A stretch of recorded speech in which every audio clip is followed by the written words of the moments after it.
بسم اللہ الرحمن الرحیم۔ السلام علیکم معزز طلباء کرام، آپ سب کیسے ہیں؟ آج ہم نور الانوار کے سبق نمبر 173 کو پڑھیں گے۔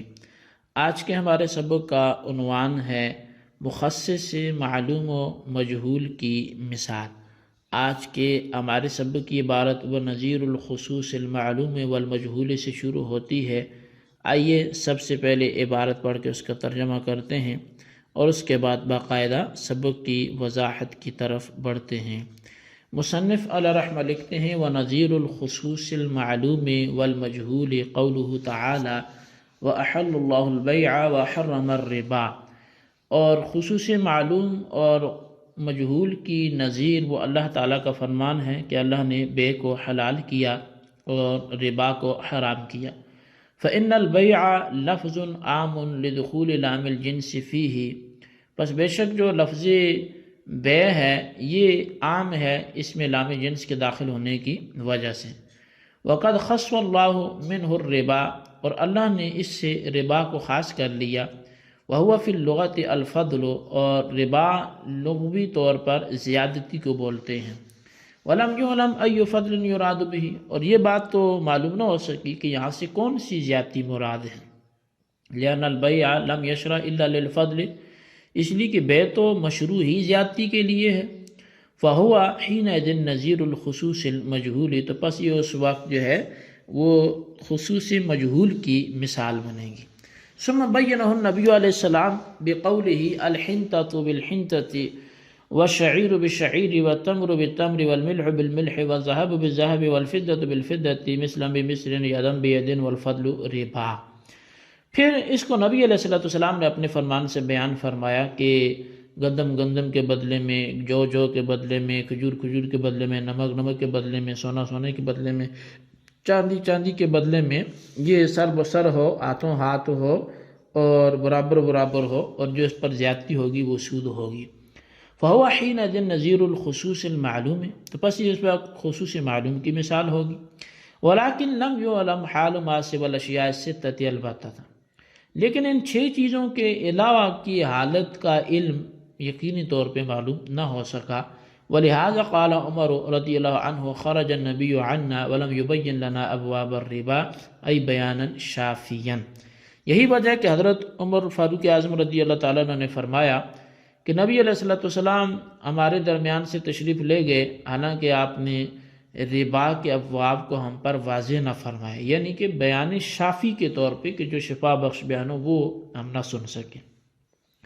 فاحتاجوا الى التعلیل والاستنباط، تو پس علماء جو ہیں اس وجہ سے پھر تعلیل اور استنباط کی طرف محتاج ہوئے۔ فعلل ابو حنیفہ بالقدر والجنس والشافعی بالطعم والثمنیت ومالک بالاقتیات والادخار، پس امام اعظم امام ابو حنیفہ نے قدر و جنس کو علت بنایا، اور امام شافعی نے طعم اور ثمنیت کو علت بنایا، اور امام مالک رحمہم اللہ تعالی نے اقتیات و ادخار کو علت بنایا۔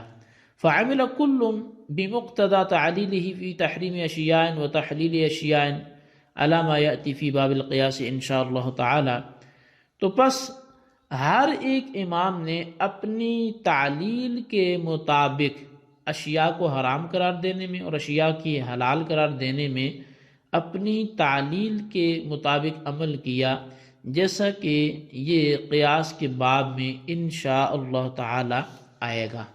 جی طلبہ کرام، یہ ہمارے آج کے سبق کی عبارت اور اس کا ترجمہ تھا جو آپ نے سماعت کیا۔ آئیے اب اس سبق کی وضاحت اور تشریح کی طرف بڑھتے ہیں۔ تو شارح یعنی نور الانوار کے مصنف ملا جیبن علیہ رحمہ فرماتے ہیں کہ مخصص معلوم اور مخصص مجہول کی جو نظیر ہے وہ اللہ تبارک و تعالیٰ کا یہ فرمان ہے کہ احل اللہ البیع وحرم الربا۔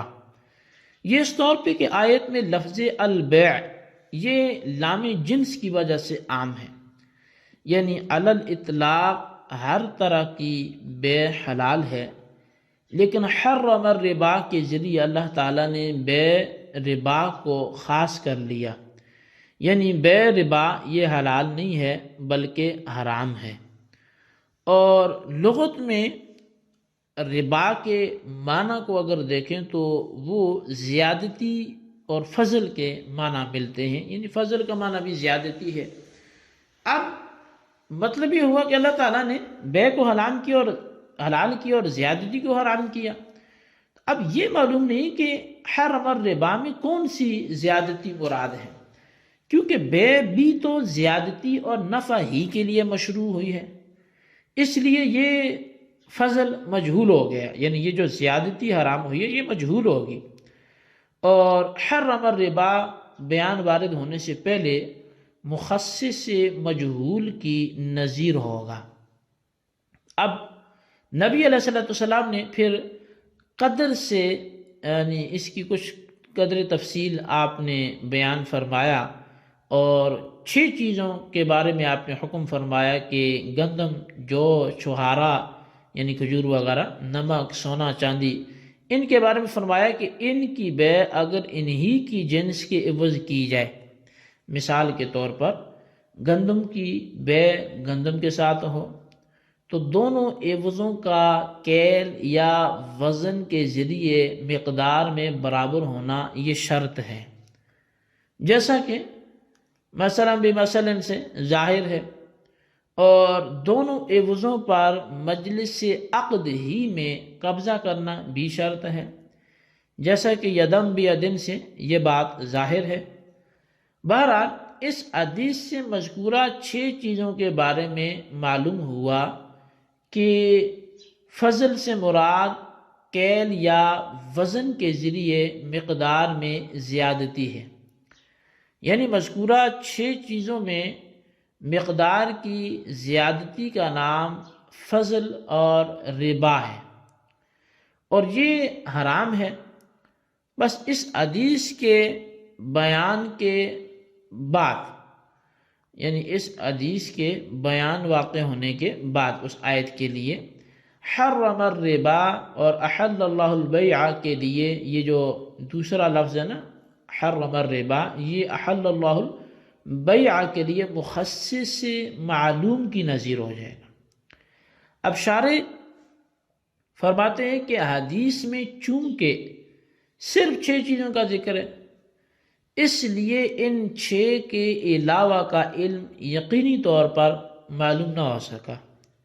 یہی وجہ ہے کہ حضرت عمر فاروق اعظم رضی اللہ تعالیٰ عنہ نے رسول اللہ صلی اللہ تعالی علیہ وسلم کے وصال کے بعد آپ نے فرمایا کہ رسول اللہ صلی اللہ تعالی علیہ وسلم تشریف لے جا چکے، حالانکہ ربا کا مسئلہ پوری وضاحت کے ساتھ بیان نہیں ہوا، یعنی ہم نہیں سن سکے اس کی تفصیل کو۔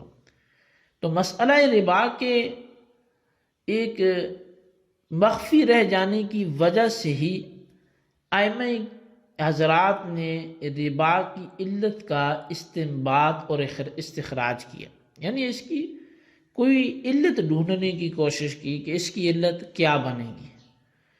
چنانچہ ہر امام نے اپنی اپنی کوشش کی اور غور کیا کہ ربا کی علت کیا بن سکتی ہے۔ تو حضرت امام اعظم، فقیہ اعظم امام ابو حنیفہ رضی اللہ تعالیٰ عنہ نے فرمایا کہ ربا کی علت قدر مع الجنس ہے، یعنی کیل و وزن قدر سے مراد اور ساتھ جنسیت، یعنی اگر جنس کیل کے ساتھ جمع ہو جائے یا وزن کے ساتھ جنس جمع ہو جائے تو ربا اور فضل جو ہے یہ حرام ہو جائے گا۔ اور امام شافعی نے فرمایا کہ ربا کی علت مطعومات میں طعم ہے اور سونے چاندی میں سمنیت ہے، پس لوہے کو لوہے کے عوض آپ زیادتی کر کے فروخت کرنا امام شافعی کے نزدیک تو جائز ہوگا، کیونکہ اس صورت میں نہ طعم موجود ہے اور نہ سمنیت موجود ہے، لیکن احناف کے نزدیک جائز نہیں ہوگا، اس لیے کہ لوہا موزونات میں سے ہے، لہٰذا علت ربا یعنی وزن مع الجنس موجود ہے۔ اور ایک انڈے کو 2 انڈوں کے عوض بیچنا ہمارے نزدیک تو جائز ہے، کیونکہ انڈوں میں قدر موجود نہیں ہے، یعنی وزن اور کیل موجود نہیں ہے، لیکن امام شافعی کے نزدیک ناجائز ہے، کیونکہ ان کے نزدیک ربا کی علت تو یہاں پر موجود ہے۔ اب امام مالک نے فرمایا کہ ربا کی علت اقتیات اور ادخار ہے، یعنی جن چیزوں کو کھایا جاتا ہو اور ان کو ذخیرہ بنا کر رکھا جا سکتا ہو ان میں ربا حرام ہوگا ورنہ نہیں ہوگا۔ چنانچہ تربوز وغیرہ جن کو خشک کر کے ذخیرہ نہیں کیا جاتا ان میں اگر اتحاد جنس بھی ہو تب بھی امام مالک کے نزدیک ایک تربوز کو 2 تربوزوں کے عوض بیچنا جائز ہے۔ بہرحال جب ائمہ فقہ نے علت ربا کے استخراج کیا تو ہر ایک امام اپنی علت کے مطابق عمل کرے گا۔ اس کی پوری تفصیل انشاءاللہ ربا کے استخراج جو ہے وہ یا اس کے حوالے سے جو بھی گفتگو ہے وہ باب القیاس میں آئے گی، اور یہ وہیں پر اس کی تفصیل بھی پھر انشاءاللہ بیان ہوگی۔ تو بہرحال یہ ہمارا آج کا سبق تھا، جو آپ نے سنا اس کو اچھی طرح سمجھیں اور اس کے خلاصے کو سمجھ کر رجسٹرز پر نوٹ بھی کریں، بالخصوص ان سوالات کے جوابات بھی دیں۔ سوال نمبر 1 یہ ہے کہ مخصص معلوم اور مخصص مجہول کی مثال کیا ہے، اس کو بیان فرمائیں۔ اور سوال نمبر 2 یہ ہے کہ ائمہ ثلاثہ کے نزدیک ربا کی کیا کیا علتیں ہیں، ان کو بھی تحریر فرمائیں۔ اللہ تبارک و تعالیٰ سے دعا ہے جو کچھ ہم نے پڑھا سنا اسے یاد رکھنے کی توفیق نصیب فرمائے۔ آمین بجاہ النبی الامین صلی اللہ علیہ وسلم۔